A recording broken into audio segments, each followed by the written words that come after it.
Halo teman-teman, Perkenalkan saya Lira Febriani, mahasiswa Universitas Sriwijaya. Selamat datang di video pembelajaran ekonomi. Siapa bilang belajar ekonomi itu membosankan? Lihat deh pasar yang ramai ini. Disinilah ekonomi kita hidup dan bergerak setiap hari. Di sini kita bisa lihat konsep permintaan dan penawaran. Semua barang yang dijual itu adalah penawaran dari para pedagang. Dan kita sebagai pembeli yang menawarkan harga, menciptakan permintaan. Interaksi ini yang menentukan harga pasar. Ketika suatu barang banyak diminati atau permintaan tinggi, itu artinya produk itu sukses di pasar. Menjelang Idul Fitri, pasar tradisional makin ramai. Banyak orang belanja kebutuhan lebaran, beberapa harga naik. Fenomena ini dijelaskan oleh hukum permintaan dan penawaran. Lihat antrean dan transaksi di setiap sudut. Kita mempelajari hukum permintaan dan penawaran, konsep ekonomi yang sering terjadi sehari-hari, terlihat pada aktivitas jual beli di pasar menjelang Idul Fitri.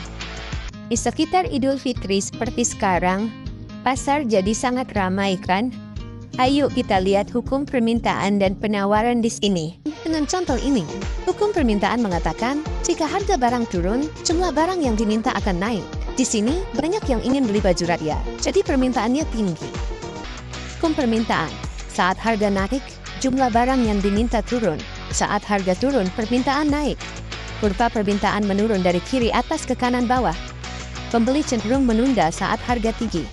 Selain permintaan, terdapat juga konsep hukum penawaran. Hukum penawaran menyatakan bahwa semakin tinggi harga suatu barang, maka jumlah barang yang ditawarkan oleh penjual akan semakin banyak.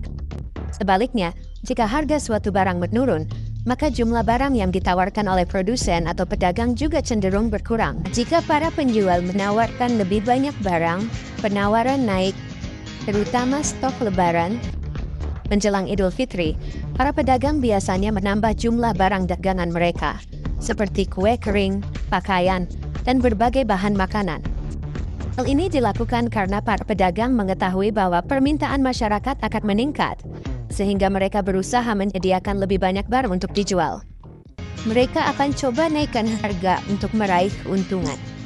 Jadi, di saat Lebaran, permintaan dan penawaran naik bersama, menciptakan dinamika pasar yang menarik. Para pedagang menawarkan lebih banyak barang Lebaran. Titik persinggungan ini disebut keseimbangan pasar. Disinilah harga dan jumlah barang yang terjual beli ditetapkan secara alami oleh pasar. Dalam kegiatan ekonomi di pasar, permintaan dan penawaran akan saling berinteraksi dan membentuk harga keseimbangan. Harga keseimbangan merupakan harga yang terjadi ketika jumlah barang yang diminta oleh konsumen sama dengan jumlah barang yang ditawarkan oleh penjual. Berdasarkan penjelasan tersebut, dapat disimpulkan bahwa hukum permintaan dan penawaran berperan penting dalam menentukan harga barang di pasar, termasuk dalam aktivitas jual beli menjelang Hari Raya Idul Fitri. Itulah gambaran hukum permintaan dan penawaran menjelang Idul Fitri. Mudah dipahami kan? Sekian video pembelajaran hari ini. Semoga kalian jadi paham ya. Sampai jumpa di video berikutnya.